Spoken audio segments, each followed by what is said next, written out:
పౌలు భక్తులు రామదాసు, త్యాగయ్య, అన్నమయ్య లాంటి వారు కావచ్చు, భక్త పురంధరదాసు లాంటి మహానుభావులు ఎందరో రామచంద్రస్వామిని వేల కీర్తనలతో కీర్తించి రామచంద్రస్వామి అనుగ్రహానికి పాత్రులయ్యారు.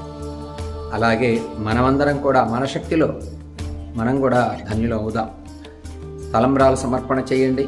ముఖ్యంగా వాతావరణం అంతా కూడా వేడిగా ఉంటుంది గనక శ్రీరామనవమి కాలంలో తప్పనిసరిగా ప్రతి ఒక్కరూ ఒక 10 మందికైనా మీ శక్తిలో పానకం, చక్కటి మధురమైనటువంటి పానకం, కలుషితం లేనటువంటి బెల్లంతో మంచి నీటితో పానకం తయారు చేయండి. మీ శక్తిలో చేసి ఎంత ఎక్కువ మందికి పానకాన్ని అందిస్తే అంత తాపం తగ్గుతుంది శరీరానికి తాపం తగ్గితే చక్కగా ఉత్సాహంగా ప్రయాణాలు చేసేవాళ్ళు, బాటసారులు, వెళ్ళేవాళ్ళు, వచ్చేవాళ్ళు వాళ్ళందరికీ పానకాన్ని పంచండి. అలాగే వడపప్పు పంచుతారు.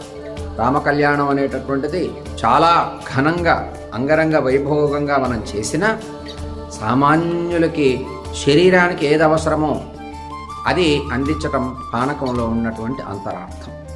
ఎంత మనం అంగరంగ వైభోగంగా మనం ఎన్నో కార్యక్రమాలు చేసినా భౌతికంగా కావలసినటువంటివి, శారీరకంగా కావలసినటువంటి ఆనందం, తృప్తి, శాంతి కలిగేటటువంటివి మాత్రం మనం అందించకపోతే ఈ రామనవమి ప్రత్యేకత పోతుంది. ప్రకృతి ద్వారా వచ్చేటటువంటి తాపాన్ని తగ్గించటం కోసం ఎందరో భక్తులు వచ్చి ఆ ఎండలో రామకళ్యాణాన్ని తిలకిస్తారు అని చల్లటివి, చక్కటివి, మధురమైనటువంటివి, బెల్లము, యాలకులు కలిపినటువంటివి, అలాగే మిరియాలు కలిపినటువంటి పానకాన్ని ప్రతి ఒక్కరికి పంచుతారు. వడపప్పు కూడా పంచుతారు. ఇవే కాకుండా ఎన్నో ప్రసాదాలు, లడ్లు, మధురమైన పదార్థాలు పంచుతారు. అది అందరికీ తెలిసిందే.